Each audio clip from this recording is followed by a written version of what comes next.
साथियों नमस्कार, जय हिंद। स्वागत है आप सभी लोगों का। मैं विनय त्रिपाठी। आज आप लोगों से जो बात करने जा रहा हूं वो मुख्यतः प्रतियोगी परीक्षाओं की तैयारी कर रहे अभ्यर्थियों को ध्यान में रख करके समय प्रबंधन पर बात करूंगा। बड़े ही तकलीफ के साथ मुझे कहना पड़ रहा है कि आप लोग परेशान रहते हैं दिन भर, समय प्रबंधन कैसे होगा, टाइम मैनेजमेंट कैसे होगा। साथियों, एक मेरी बात एकदम गांठ बांध लीजिए कि समय को आप प्रबंधित नहीं कर सकते हैं, आप सिर्फ और सिर्फ अपने आप को प्रबंधित कर सकते हैं। अर्थात आप अपने दैनिक जीवन में कर रहे क्रियाकलापों को सही और सुचारू कर सकते हैं। कितने समय में करना है ये आपको निर्धारित करना पड़ेगा। घड़ी की सुइयों को आप अपने हिसाब से नहीं चला सकते हो। ये बात आपको समझ में अब अच्छे से आ गई होगी कि आप घड़ी की सुइयों को अपने हिसाब से नहीं चला सकते हो। आप अपने दैनिक क्रियाकलापों को अपने हिसाब से चला सकते हो, ये आपके नियंत्रण में है। अब सवाल ये उठता है कि आपका समय बर्बाद कहां पर हो रहा है और क्यों हो रहा है। यदि ये दो चीजें आपको पता चल जाएं तो आप उस समय को बर्बाद होने से बचा लेंगे। इसका एक बेस्ट तरीका आपको बताता हूं। सदैव याद रखिएगा कि जिसको बड़ी सफलता मिली है उसने बड़ा त्याग किया होगा। बिना त्याग किए हुए कोई सफलता नहीं मिलती है। हर सक्सेस सैक्रिफाइस मांगती है, बिना सैक्रिफाइस के कोई सक्सेस नहीं मिल सकती है। और हमेशा ध्यान रखना, एक जो सबसे बड़ी बात है वो क्या है कि आप जिस चीज के लिए जितना देते हो रिवर्ट में आपको उतना ही मिलता है।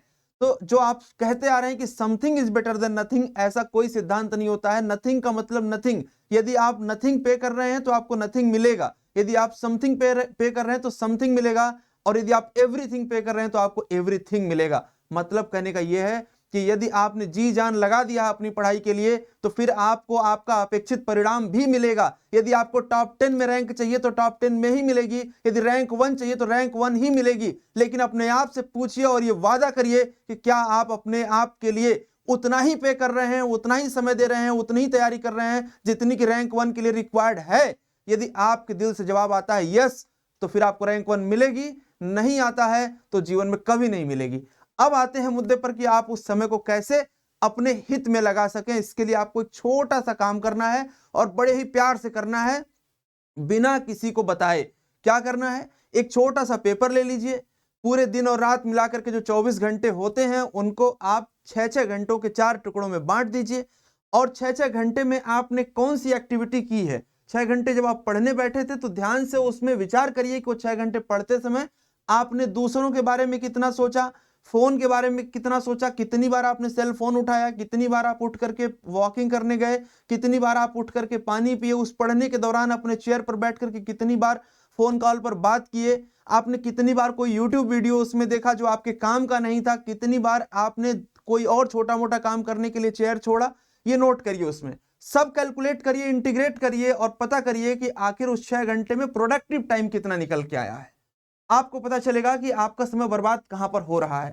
सिमिलरली अगले 6 घंटे में आ जाइए। मान लीजिए कि आप अगले 6 घंटे में सोने जा रहे हो, यह सोच करके कि 6 घंटा की नींद बहुत ही बढ़िया होगी। लेकिन ऐसा तो नहीं कि 6 घंटा बेड पर लेटने के बाद से 2 घंटा आप सेल फोन ही चलाते रहे, वीडियो देखते रहे, ऑडियो सुनते रहे। ऐसी कंडीशन तो नहीं हो गई कि 6 घंटे में से 2 घंटे 3 घंटे आपने कहीं बर्बाद कर दिया। यदि ऐसा हो गया तो वो 2-3 घंटे आगे कहीं ना कहीं रिकवर करेगा। इसका मतलब ये क्लियर है कि आपको अपने पूरे दिन और रात को जब आप 4 ब्लॉक में बांट करके देखोगे तो आपको यह समझ में आ जाएगा कि आपका समय कहां बर्बाद हो रहा है। क्योंकि हमेशा याद रखिएगा कि आप समय का प्रबंधन नहीं कर सकते हो, आप अपने आप को मैनेज कर सकते हो।